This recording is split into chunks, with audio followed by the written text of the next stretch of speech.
All right, welcome back to the third part of One Man's Faith. Um, I just described the tabernacle of Moses, but Amos talks about that God was going to rebuild the tabernacle of David. What changed? Well, if we were to look, let's say, in 1 Chronicles chapter 16. Now, when Israel became a nation, the Ark of the Covenant, or the tabernacle, sat in one place. And they left it there, and they would use it. It was basically kept up by some of the Levitical priests, but it never made it into Jerusalem. Okay? At one point, the king was going out against the Philistines, and he sent the Ark of the Covenant out. Well, it wasn't supposed to be done. It was a king that did nothing right in the sight of God. And the a lot of the Israeli army was killed, and the tabernacle, or the ark, was taken by the Philistines. They took it to one of their major cities. They had 5 capitals. I guess there were 5 little regions of in the Philistine area, and they took it to one. They put it in the temple of Dagon, next to Dagon, and all of a sudden the statue of Dagon fell over in front of the ark. This happened a couple times. The third time it happened, it fell over and its head and hands were cut off. And they said, whoa, we don't want this thing in the temple. So they sent it to each of the other 4, and each time something happened. In a lot of cases, the men developed tumors, hemorrhoids, all kinds of stuff because they had the ark.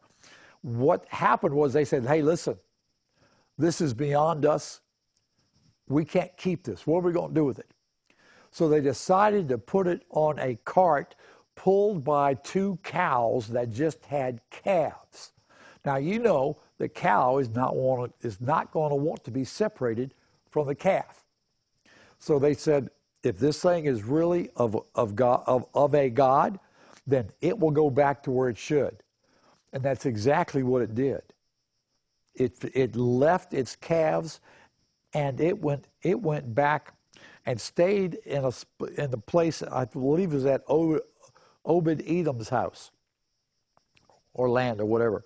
And it stayed there for many years, through a lot of Saul's time, and then through David's time. And then David decided that it was time to bring the tabernacle, or at least the ark, into Jerusalem. And they put it on the cart, and they were going to pull it into Jerusalem. And as it was going along, it started to teeter. And so one of the guys walking alongside the ark put his hand up to steady it, and he was killed. Because that's not how you handle the ark of God. And so David got mad, and he left it there for another many years. And so he's finally decided, okay, we're going to do it right, and we're going to bring that thing back to Jerusalem. And so in 1 Chronicles chapter 16, it says, and they brought the ark of God and placed it inside the tent which David had pitched for it. Notice he's pulling it away from the tabernacle of Moses that was built. And he's putting it in its own tent in Jerusalem. And they offered burnt offerings and peace offerings before God. When David had finished offering the burnt offerings and the peace offerings, he blessed the people in the name of the Lord. And in verse 4, and he appointed some of the Levites as ministers before the ark of the Lord, even to celebrate, to thank, and to praise the God of Israel. Asaph, the chief, and under him and these other guys that I don't even know whose names they are, had musical instruments, harps, lyres, and Asaph played loud-sounding cymbals. And Benaiah and Jehaziel, the priest, blew trumpets continually before the ark of the covenant of God. What David did when he set up the ark in Jerusalem was he had 24/7, 360-day a year celebration and worship before the ark. That has never been done before. He changed the way the worship was done in the presence of the ark. This is the difference between the tabernacle of David and the tabernacle of Moses. The tabernacle of Moses was about the law and doing everything exactly as it should be. The tabernacle of David was about worship to the Lord. David understood that God was into music. And there's a reason that I'm going to give you in just a minute. But let me show you the change. In 2 Samuel chapter 7,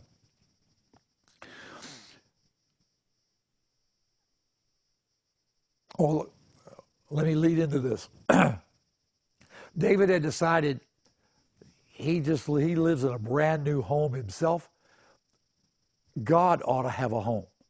And so David told Nathan, his prophet, he said, I want to build God a temple. Nathan said, that sounds like a good idea, let's do it.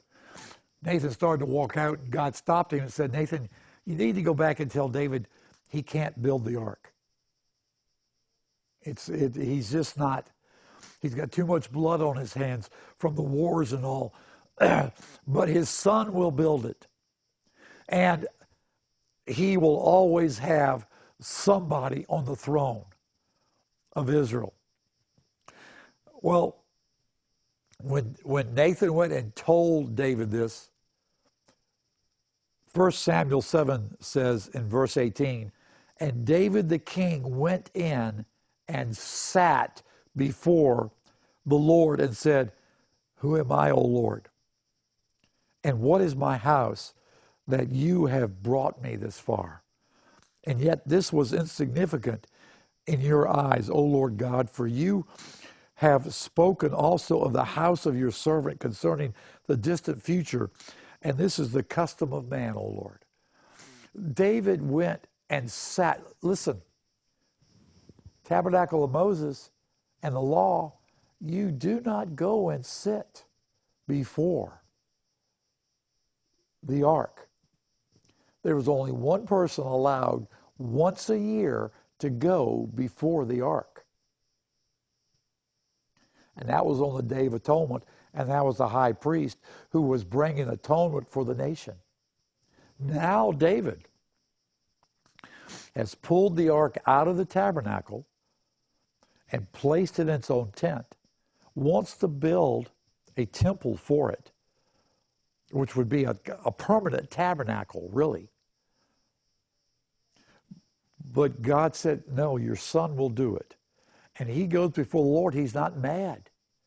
He says, God, who am I?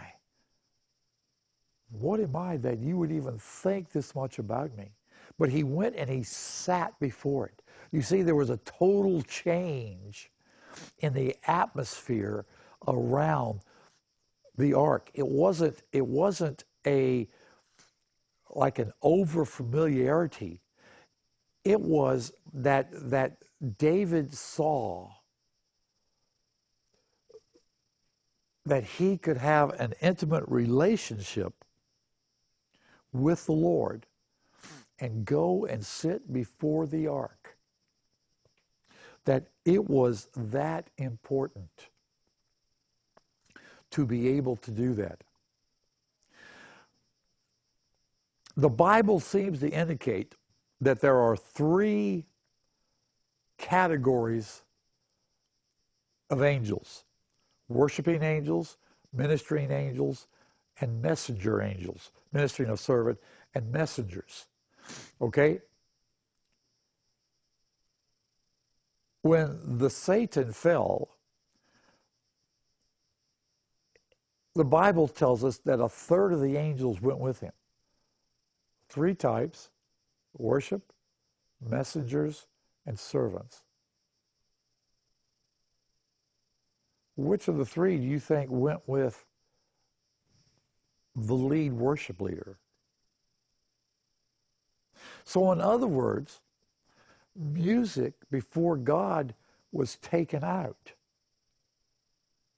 And you can see this in Revelation, because it talks about, and they said, the ones who sang before the Lord were the elders, and the others that ended up in heaven. It was talking about those that had been martyred, people. So the Bible seems to indicate that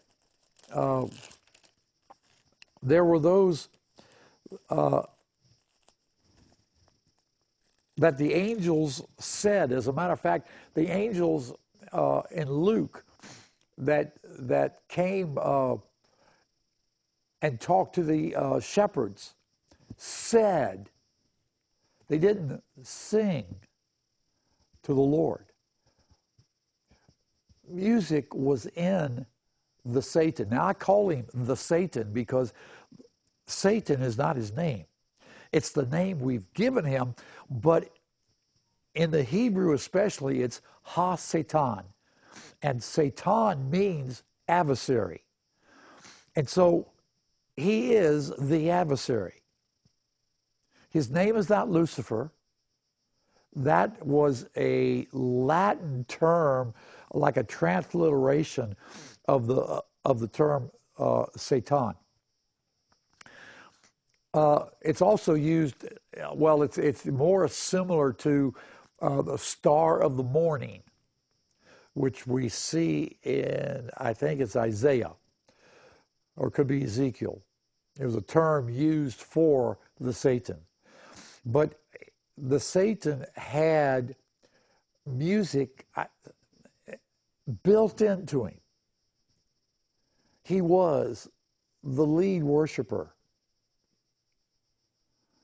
And that got to him. I believe that was his downfall. It got to him. And he must have told other angels about his gruntlement with God. And so those that followed after him were thrown out of heaven. And when they did get thrown out, they took with them the music.